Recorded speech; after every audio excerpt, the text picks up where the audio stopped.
Queridos irmãos, queridas irmãs, esse vídeo de 310, sequência, né? Fenômeno de transporte das manifestações físicas espontâneas, capítulo 5º. Então, como estávamos dizendo, tudo que nós estamos dizendo aqui está relacionado à mensagem de Erasto. Porque as pessoas precisam, com todo respeito, a pessoa precisa aprender e entender o que significa essa expansão e essa penetrabilidade. Olha só no que se transformou ou no que se transforma esse termo expansão da penetrabilidade. E também eletromediúnico. Mas você não está falando desse assunto? Não?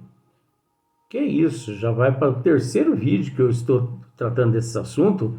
É que a pessoa precisa se compenetrar. É o caso. A expansão da penetrabilidade.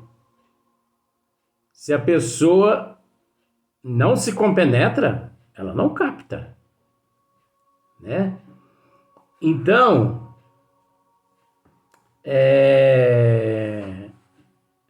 essas energias todas, elas existem praticamente quase 100% desconhecidas por todos nós. Olha só para você ver o que Erasto aqui diz. Em geral, os fatos de transporte são e continuarão a ser extremamente raros. Mas por que são e continuam a ser extremamente raros? Porque é por demais sério demais, né? Como nós estávamos tratando a respeito de Chico Xavier, né? Que Chico Xavier, o amor dele fecundava as flores das árvores frutíferas e dos jardins onde ele passava. E também fecundava o nosso eu de essências divinas. Por isso, todos aqueles que iam até ele saíam reabastecidos, não sei, mas abastecidos, sim. Porque acredito que porque reabastecidos, a pessoa teria que ter tido contato com alguém do mesmo nível para abastecer. Mas como eu acredito que as pessoas nunca tiveram a oportunidade de estar com um ser daquele nível, então as pessoas abasteciam as suas baterias de energias. Então, em geral, os fatos de transporte são e continuarão a ser extremamente raros. Não preciso demonstrar porque são e serão menos frequentes. São e serão menos frequentes do que os outros fenômenos de tangibilidade, né? Os fenômenos mais tangíveis, do que digo, vós mesmos podeis deduzi-lo. Demais, esses fenômenos são de tal natureza que nem todos os médios servem para produzi-los. Tá vendo só? É o que nós já dissemos já no vídeo, acredito que no vídeo anterior. Vós mesmos podeis deduzi-los demais. Estes fenômenos são de tal natureza que nem todos os médios servem para produzi-los. Nós já dissemos isso. Às vezes, o médium, ele possui fluido animalizado por demais. Fluido vital por demais. Energia vital por demais. Uma cota elevada de energias perispirituais, que é do perispírito. Porque nesse fenômeno se utiliza também uma cota de energia do perispírito. Você vai ver logo mais adiante.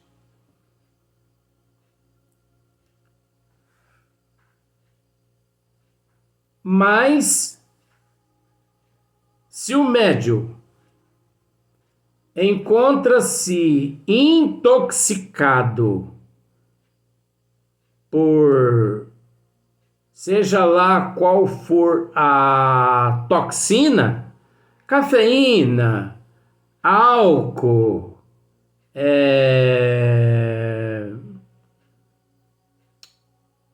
cafeína,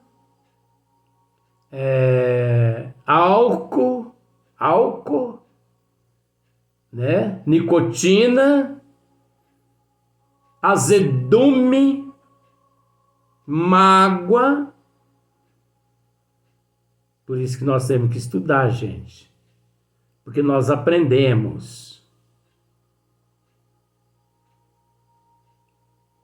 Quanto mais conhecimento adquirimos, mais responsabilidade passamos a ter. Muito mais nos é cobrado. Não é verdade? Por exemplo, tem uma sala de aula, estou fugindo do assunto não, isso é só para dar umas parecidas de vez em quando. Tem uma sala de aula, aí a professora está ali, então nós sabemos que a professora sabe mais que o aluno. Pelo menos isso é que diz a lógica, né? Eu não sei. Mas vamos entender por esse lado que sim. Que o professor sabe mais que o aluno. Tá. De repente, chega uma reclamação na secretaria de que a Terezinha, o Joãozinho tá puxando o cabelo da Terezinha e cortando o cabelo da Terezinha tudo lá na sala de aula. Desculpe. Diretor, fala, eu não tô sabendo disso. A responsável pela sala de aula vamos pensar se é Candinha. Aí vai lá os pais da criança, da menina, fala assim, Candinha, vem cá. Pois não. Os pais estão reclamando que tem um menino que está cortando o cabelo da filha deles aí na sala de aula. Você tem conhecimento disso? Não. Então você vai ser penalizada. Mas por que eu vou ser penalizada? Porque você tem mais conhecimento que os alunos. Você é responsável pelos alunos. A responsabilidade de todos os alunos, a partir do momento que entra para dentro dessa sala aqui, é responsabilidade tua. Se uma criança matar um ou outro aqui dentro da sala de aula, você é que vai presa, você que responde. Não é assim, gente. O professor ali dentro, ele é responsável pelos alunos.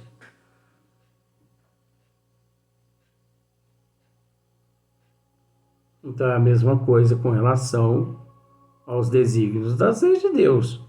Quanto mais conhecimento adquirimos, mais responsável nos tornamos. Por isso que muitas pessoas caem fora o mais rápido possível quando estudam a doutrina do Espírito. Ou fica em cima do muro, né? Não decide. Aí complica tudo. Né? Mas tá bom, né? Não pode exigir de uma vez. Então, olha só para você ver. Com efeito, é necessário que entre o espírito e o médium influenciado exista certa afinidade.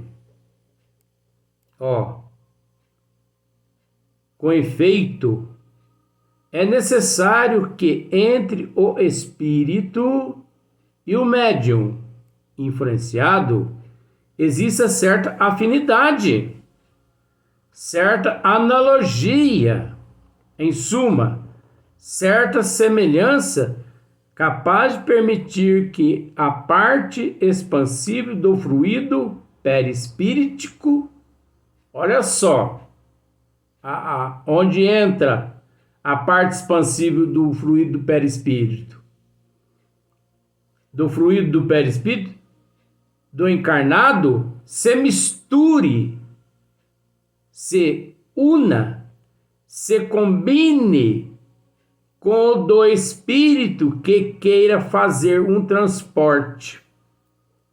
Ai, que delícia, hein? Porque eu já tive a oportunidade de ouvir certas pessoas dizendo que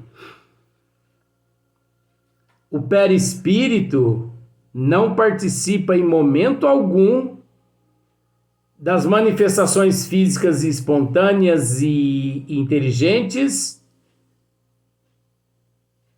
e também de materialização, desmaterialização e também dos fenômenos de transporte. Essas pessoas, eu nem dei atenção, porque essas pessoas que disseram isso, eles não possuem, coitadinhos, conhecimento da doutrina dos espíritos. Eles não possuem. Porque se eles possuíssem, veriam que se o perispírito não existisse, obviamente, nem o espírito reencarnado existiria. Então está aqui.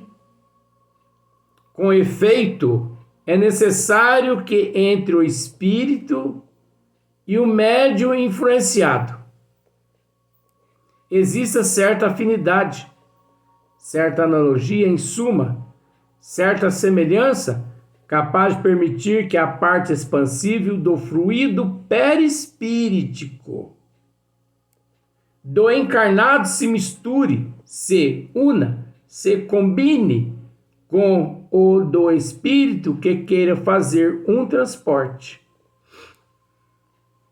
Então não basta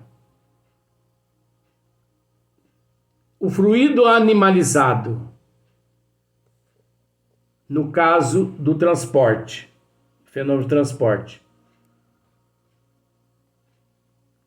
Ali existe o fluido animalizado, existe a energia vital, ali existe uma cota de energia perispíritica, perispiritual do médium, que se une ao perispírito do espírito que possui aquele desejo do transporte. E ele é quem conduz dali em diante. Esse processo, ele pode se dar tanto espontâneo quanto não. Quanto não é o provocado dentro da casa espírita séria. O espontâneo, fora da casa espírita, em determinados lugares, 99%, até mesmo sem que as pessoas percebam que estão contribuindo para com aquele fenômeno. Porque é natural entender que é fato de que muitos evangélicos, budistas, islamistas, católicos, que por descrença automática, natural, desconhecem que são médiums, porque os dogmas que aprenderam foram outros, as leis foram outras. Então é natural, né? Mas quantos fenômenos que têm surgido no mundo distante do espiritismo, no seio de todas as religiões,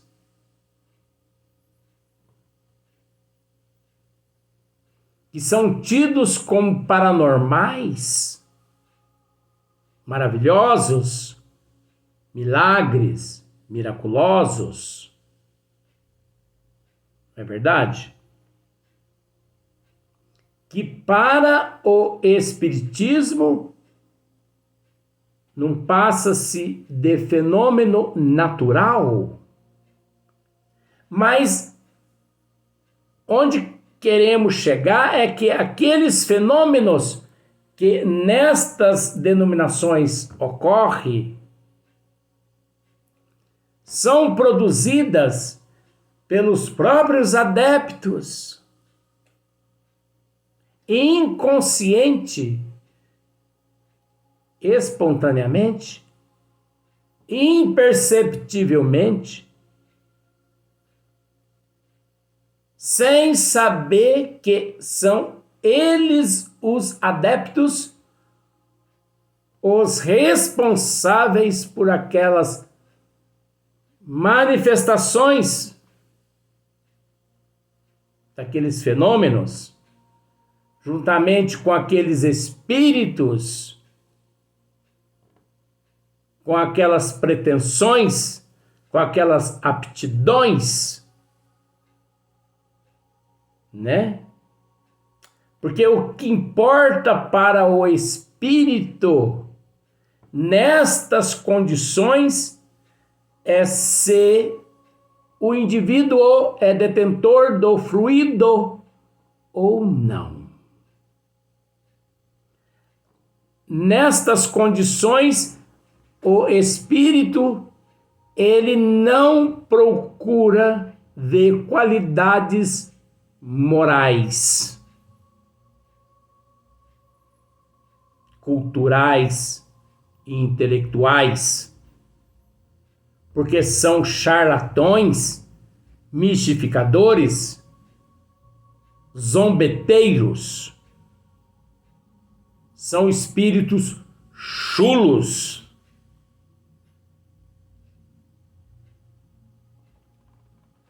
Noventa e 97% dentro das casas espíritas, pseudos espíritas, que também são charlatões, esses espíritos agem dessa forma também, porque eles encontram médios meia boca, médios chulos, médios que não se disciplinam, médios, eles encontram médios empanturrados de carne, churrasco, bebida, sexo, orgias, porta larga, médios que vivem na traição, médios que vivem na roubalheira, médios que vivem nas drogas, na toxicomania. Você entendeu? Médios que não se preocupam em estudar e se estudam, põem em prática só aquilo que eles acham que é interessante a eles e esquece o resto. Você acha que nessas casas, 97%, eles têm coragem de falar o que eu estou dizendo aqui? Eles não são besta. Se eles disserem o que eu estou dizendo aqui, esvazia a casa. E hoje, por uma questão de status, né? Parece que é gostoso ver a casa espírita cheia de gente, né? Cheia. Por que que gostam de ver as casas espíritas cheias? Porque não tem conhecimento. Não tem conhecimento. Nós temos pregado dessa forma aqui, ensinado dessa forma, que nós temos que nos preocupar com as almas e não com os espíritos. Então, se a casa espírita vai 3, 4, 5 pessoas só, nós temos que nos preocupar com aquelas 4, 5 almas que ali estão. Porque para se preocupar com os espíritos, já existe no plano espiritual aqueles que cuidam dos espíritos. Ou você acha que mesmo aqueles que encontram-se nas furnas umbralinas nesse momento, lá estão esquecidos por Deus? Não. Deus é onisciente, é onipresente, é onipotente. Deus é o todo. Então nós não temos que nos preocupar com região. Tanto no túmulo é uma delícia. No umbral é uma delícia, que não tem diferença nenhuma com uma colônia espiritual. Agora, é lógico, isso não é masoquismo. Isso é uma forma de pensar da seguinte forma: é melhor ir para o umbral, para o túmulo, do que ir para o inferno de Dante, onde lá você trancafiado, você não sai nunca mais. Já pensou você no céu penteando juba de leão? Você mete a mão na boca da naja e ela ainda sorri para você, não te pica. Você nunca que fica velho. Teus filhos nunca crescem fisicamente, nem moralmente. Porque o trabalho faz parte do progresso, lá você não precisa trabalhar. Você apanha assim uma uva, você apanha uma... Mas que vida monótona, né? Em Deus, Padre, Nossa Senhora da Aparecida. Então, você observa, com efeito, é necessário que entre o espírito e o médium influenciado exista certa afinidade, certa analogia, em suma, certa semelhança capaz de permitir que a parte expansiva do fluido perispíritico do encarnado se misture, se una, se combine com o do espírito que queira fazer um transporte Então, é muito raro esse tipo de trabalho de transporte devido à raridade dos médios sérios. Por que existe uma raridade de médios psicógrafos no mundo? Porque existe todo um trabalho disciplinar. Não é só sentar e receber. Quem manifestou? Bezerra de Menezes. Quem manifestou? Chico Xavier. Maria João de Deus. Não é assim não, gente. Existe um trabalho de anos e anos e anos e anos e anos e anos. Eu fico com dó de muitas pessoas quando assim, muito iludidas, né? Fantasiadas, me buscam assim, querendo saber de certas coisas. Porque eu já ouvi dizer isso, aquilo, tal, tal, tal. Ah, você já ouviu? Quer dizer, então a pessoa já está contaminada. Tudo que você fale a partir daquele momento em diante não adianta nada, né? Nós vamos dar sequência no próximo vídeo. E depois nós temos aqui uma parte muito importante, onde Kardec vai nos deixar aqui um esclarecimento muito grande.